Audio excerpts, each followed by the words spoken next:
请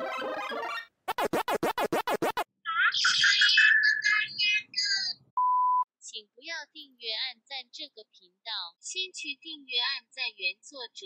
本频道只担任翻译推广的角色，翻译都已经有取得作者同意咯。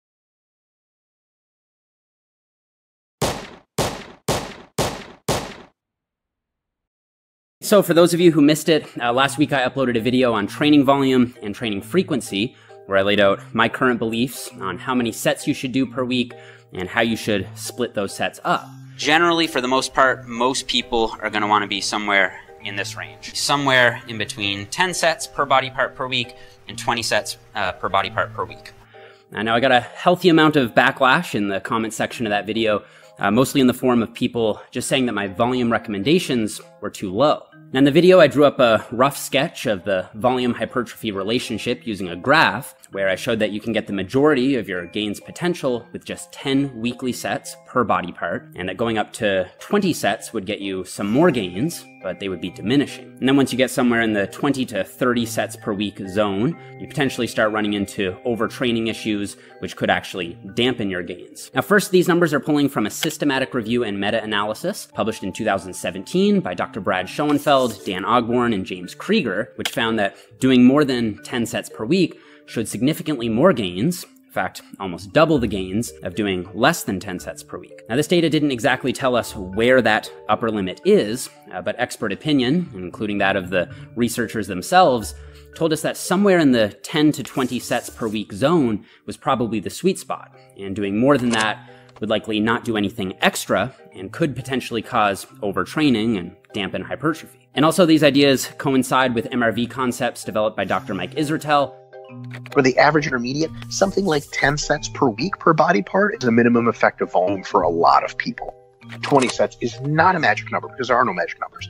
But like, if you're consistently doing more than 20 sets per body part per week and your progress sucks and you feel like your recovery is burdened, you got to think about probably doing less. Whereas like if you're doing 8 sets per week and you think like, oh, this isn't working, you're probably not doing too much. But last week, some of the more astute amongst my subscribers pointed me in the direction of some new research from James Krieger, implying that maybe there is no upper limit to the amount of volume you can do, and just more is better. So the more volume you can do, the more gains you'll get. So rather than just speculate on this, I figured I'd cut right to the chase and get James Krieger on the line and see what the deal is. All right. Hey, James, how's it going? Good, man. Thanks. I'm going to show you a sketch of a graph that I drew up. I'm going to actually just put it up here. So I don't know if you can see this. Here on the x-axis is volume. Somewhere here around 10 sets, I've kind of got, you can get most of the gains at 10 sets, get a little bit more at 20, and then at some point over here, you start to see no more returns, and then eventually you start to see it start to drop off.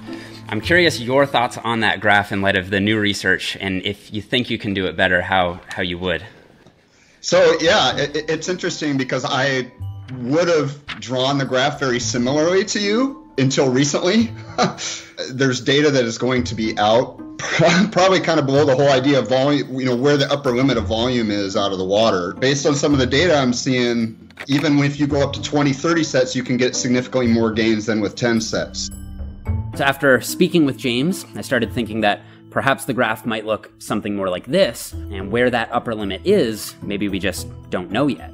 So a few other interesting things I got from this call. While there have been some studies that have shown a plateau in gains, there hasn't been a single study that actually shows a loss in muscle mass from increasing volume.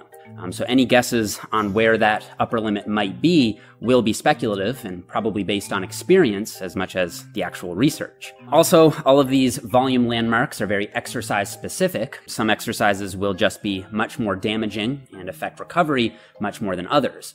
So for example, a set of heavy Romanian deadlifts may not count in the same way as a set of leg curls. So volume clearly isn't the only thing that matters, even though it is very important. And finally, just because we haven't necessarily found an upper limit in the research where volume becomes detrimental for hypertrophy, that isn't necessarily an across-the-board endorsement for trainees, especially beginners, to do as much volume as possible. My only hesitation in someone who's kind of presenting this science to the public is that you don't want people to misinterpret it and be like, I got to do as many sets as possible. Because I know, exactly. And that's why I'm always adding all these caveats. I'm like, you know, you got to think about this and think about that, you know, because I get that concern too, that people are going to suddenly take this data and say, oh my God, we got to do 45 weekly sets per body part, you know, and stuff like that. And I just think the more important takeaway, I think for me at least, is if you're not gaining size and you've got room to bump your volume up, then that might be your the first thing to try. And on our call, James talked about potential utility in running specialization phases,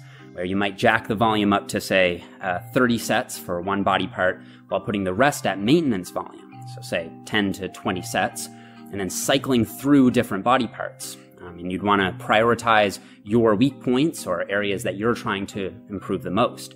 And I would say that this could be particularly useful in more highly advanced trainees. So I think that getting back to my graph, most things still hold. We do know that 10 sets per week is a lot better than doing less than that. And many trainees can get a good deal of gains at this volume, especially beginners. But what happens after this point here is difficult to say, and based on the current research, might be better left off with a bunch of question marks for now. And I do think that past the 20 sets mark, in practice, it will become a bit more of a balancing act, where yes, more volume may get you more results, but if you push it too far, an injury could set you back much further than the marginal gains would be worth to begin with. So like always, it's important to keep these general ballparks in mind and carefully monitor your own progress and your own recovery, adjusting volume up or down, depending on where you are and where you want to be. Okay, so guys, I hope that one was informative.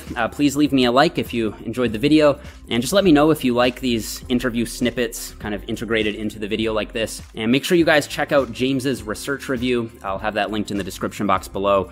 It's seriously amazing. And please subscribe to the channel if you are new, and I'll see you guys all here in the next video.